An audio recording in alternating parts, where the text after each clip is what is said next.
This is the crochet earring hanger frame I'll show you how to make today, and basically it's just a piece of crocheted fabric and it's placed into a picture frame, and you can use any stitch you like along here, but I've used the double crochet stitch.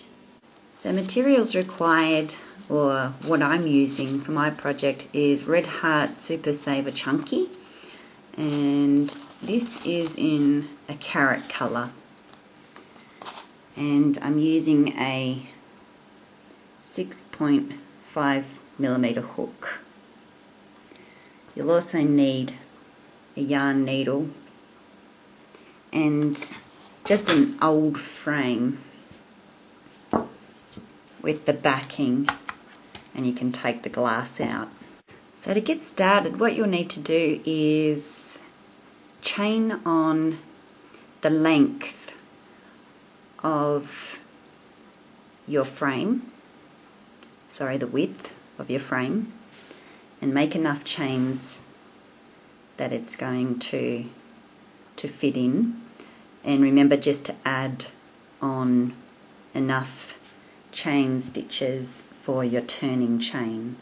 So I'll just show you. So there, I've got the width. So because I'm going to do a double crochet stitch, I'll need to add 3 chain stitches for the turning chain. And then I'm going to count 1, 2, 3 and work a double crochet into that 4th chain,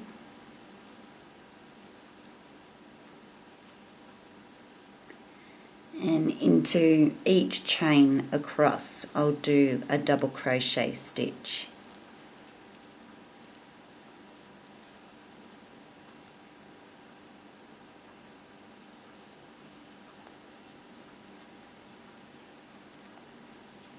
So continue right along until you've got a double crochet into each of those chain stitches, and then we'll turn our work and move on to the next row. So now I'm at the end of round 1, and I'm going to check to see whether I have the right width, and you simply just place it into the frame, into the back of the frame,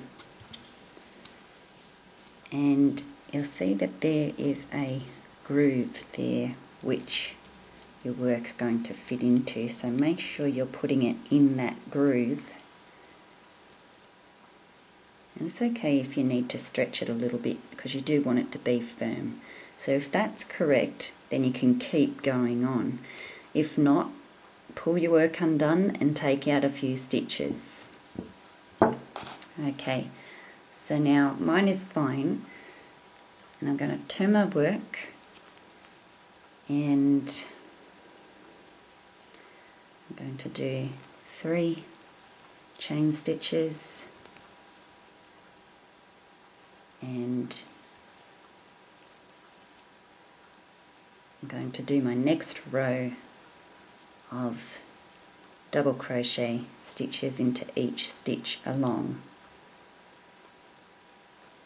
So continue on to do that until you get to the end here, and you'll be making your last double crochet into the top of this chain 3 here, so into the 3rd chain there. Alright, so I'm at the end of round 2, and I've made my last stitch into the top of the chain 3 there. Now to complete the rest of the work, you'll repeat row 2, and you'll keep going until you get the height of, and just keep of your frame, and just keep measuring as you go. If this stitch is too high to finish off up here, then you can always use a row of half double crochet or single crochet to fit it in properly. Another way of checking to see if you've got the right size fabric is just use the back of the photo frame, and it should be the same size as the backing. Once you've finished making your fabric, you can either weave your yarn ends in with a yarn needle or just leave them out. I'm going to leave mine out. Now you'll want the right side of the work facing that way, facing down, and you're going to place it into your frame like that. You can just throw your tails out the side like that and trim them off later, and then you're going to pop your back in. So once you've got your back on, you can just make sure that everything's in place and looking fine, and then you can pop your earrings in